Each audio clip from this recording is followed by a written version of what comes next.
ഇപ്പൊ ഈ bicycle thieves തൊട്ട് ഇങ്ങോട്ട് ആസിഫിയുടെ ഇപ്പോൾ ഒരു ജേണി ഉണ്ട്. ആസിഫ് അലി നടൻ ഇതിനിടെ നടത്തിയ വല്ലാത്തൊരു ഒരു ഇംപ്രൂവൈസേഷൻ ഉണ്ട്, ഒരു ആക്ടർ എന്ന രീതിയിൽ. അതിനെ ജിസ് ജോയ് എന്ന വ്യക്തി. ഞാൻ ഋതു എന്ന് പറയുന്ന സിനിമ കാണുമ്പോഴാണ് ഞാൻ ആദ്യമായിട്ട് ആസിഫിനെ ശ്രദ്ധിക്കുന്നത്. അപ്പോൾ ഞാനിപ്പോഴും ഈ കഴിഞ്ഞ ദിവസം ആരോട് സംസാരിച്ച പോലെ എന്തുകൊണ്ട് അങ്ങനെ ശ്രദ്ധ, അന്ന് എന്തോരം സിനിമകൾ നമ്മൾ കാണുന്നു. അപ്പോൾ നമുക്ക് ഇദ്ദേഹത്തിലൊരു പ്രത്യേകതയുണ്ട്. കാരണം ഭയങ്കരമായിട്ട് ഞാൻ നോട്ടീസ് ചെയ്തിരുന്നു. ഇയാൾ കസറും പുള്ളി കയറി വരും. കാരണം ഒരു ആദ്യത്തെ ആൾ അഭിനയിക്കുന്ന പോലെ തോന്നിയില്ല. ആ സിനിമ കാണുമ്പോൾ ഭയങ്കര കോൺഫിഡൻ്റ് ആയിരുന്നു ആസിഫ്.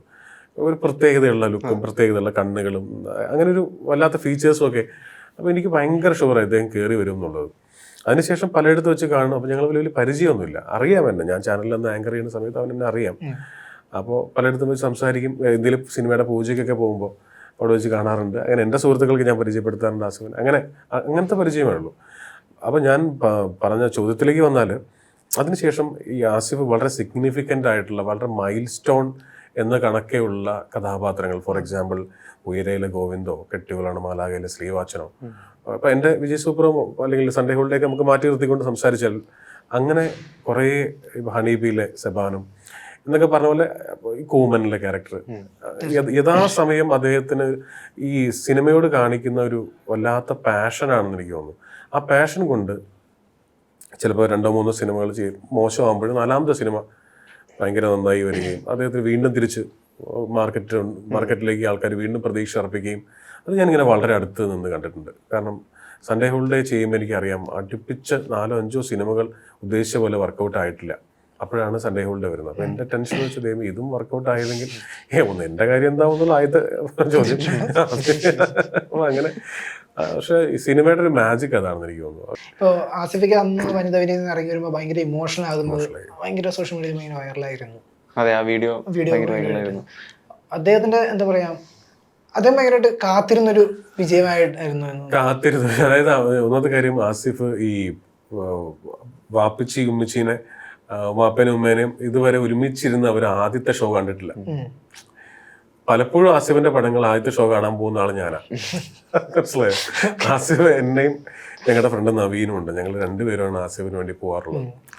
അപ്പോൾ ഭയങ്കര അറിയാലോ, ഭയങ്കര ടെൻഷനാണ്. അതായത് ആസിഫിന് എല്ലാവർക്കും ഇല്ലെന്നൊക്കെ വെറുതെ പറയുന്ന എല്ലാവർക്കും പടങ്ങൾ ഓടണം. നിലനിൽപ്പാണ് നമ്മളുടെ പ്രേക്ഷകർ നമ്മുടെ കൂടെ ഉണ്ടാവണമെങ്കിൽ പടങ്ങൾ വിജയിക്കണം. സോ അതെല്ലാവരും ആഗ്രഹിക്കും. അല്ലാതെ നമ്മൾ ഇല്ല എനിക്ക് കുഴപ്പമൊന്നുമില്ല അങ്ങനെ പറഞ്ഞത് വെറുതെയാണ്. അപ്പോൾ അവനതിൻ്റെതായ ടെൻഷനുകൾ ഉണ്ട്. അപ്പോൾ പാപ്പ ഉമ്മ വന്നപ്പോൾ സത്യം പറഞ്ഞാൽ തലേ ദിവസം എൻ്റെ അടുത്ത് ആസിഫിൻ്റെ വൈഫ് സമ വിളിച്ചിട്ടുണ്ട്, വാപ്പയമ്മ ഉണ്ടാവട്ടോ എന്ന് പറഞ്ഞപ്പോൾ തുടങ്ങി എനിക്ക് അതുവരെ ഒരു ടെൻഷനും ഇല്ലായിരുന്നു. എനിക്ക് ടെൻഷൻ തുടങ്ങി. ദൈവമേ, അവരൊരുമിച്ചിരുന്ന് അവരുടെ മകൻ്റെ സിനിമ കാണുമ്പോൾ ആൾക്കാർ നല്ല രീതിയിൽ റിയാക്ട് ചെയ്യണം, അത് വലിയ സംഭവം. അപ്പം ഞാനിങ്ങനെ അതുകൊണ്ട് തന്നെ ആസിഫിൻ്റെ കൂടെയാണ് സാധാരണ ഇതുവരെയുള്ള എല്ലാ സിനിമയും, bicycle thieves, Sunday holiday, Vijay super ഒക്കെ ഞാനും അവനും അപ്പുറത്തെ ഇപ്പുറത്തെ സീറ്റിലിരുന്ന് കാണാറ്. ഇത്തവണ ഞാൻ ആ പ്രദേശത്തേക്കേ പോയില്ല. അവര് താഴ്ത്തും ഞാൻ മുകളിലും പോയിരുന്നു ഇന്റർവെൽ വരെ. അത് കഴിഞ്ഞ് പരിപാടി കുഴപ്പമില്ല ഓക്കെ എന്ന അഭിപ്രായം വന്നപ്പോൾ ഞാൻ പതുക്കെ ഇറങ്ങി താഴ്ത്തു വന്നിട്ട് ആസിഫ് ഇരിക്കുന്നതിൻ്റെ ഓപ്പോസിറ്റ് സൈഡിൽ പോയിരുന്നു. അപ്പോൾ കാരണം ഭയങ്കര ടെൻഷനായിരുന്നു. അത് കഴിഞ്ഞ് പിന്നെ ലാസ്റ്റ് ആൾക്കാർ ഭയങ്കര ക്ലാപ്സൊക്കെ ആയിട്ട് ഞാൻ പതുക്കെ എണീറ്റ് ഇങ്ങനെ തിരിഞ്ഞു നോക്കിയപ്പോൾ ഭയങ്കര മനോഹരമായിട്ട് ഉമ്മ അവനെ കെട്ടിപ്പിടിച്ച് ചെവിയിൽ എന്തോ പറയുന്നു. ഭയങ്കര ഒരു സീനായിരുന്നു. ആസിഫ് അപ്പോഴേ ഇമോഷണൽ ആയിരുന്നു. അതിന്റെ ഒരു എൻഡാണ് ഈ കാറിൽ കയറിയപ്പോൾ മീഡിയ വീണ്ടും വന്നപ്പോഴാണ് വല്ലാണ്ട് കയ്യിൽ നിന്ന് പോയത്. പുള്ളി ആ കയ്യിൽ നിന്ന് പോകുന്ന അവസ്ഥ എൻ്റെ അടുത്ത് ഇന്നലെ പറഞ്ഞു. കയ്യിൽ നിന്ന് പോയി എന്ന് മനസ്സിലായപ്പോഴാണ് ഓടി കാറിൽ കയറിയത്. അത്രേ ഉള്ളൂ. ആസിഫ് ഭയങ്കര ഇമോഷണൽ. പെട്ടെന്ന് സംസാരിച്ചുകൊണ്ടിരിക്കുമ്പോഴൊക്കെ അതിപ്പോ ഈ കണ്ണിങ്ങനെ ബൾബ് പോലെ ആയതുകൊണ്ടേ ഇങ്ങനെ കണ്ണ് നിറഞ്ഞിരിക്കുമ്പോൾ പെട്ടെന്ന് നമുക്ക് ഒളിച്ചു വയ്ക്കാൻ പറ്റില്ല, പെട്ടെന്ന് കണ്ടുപിടിക്കാൻ പറ്റും.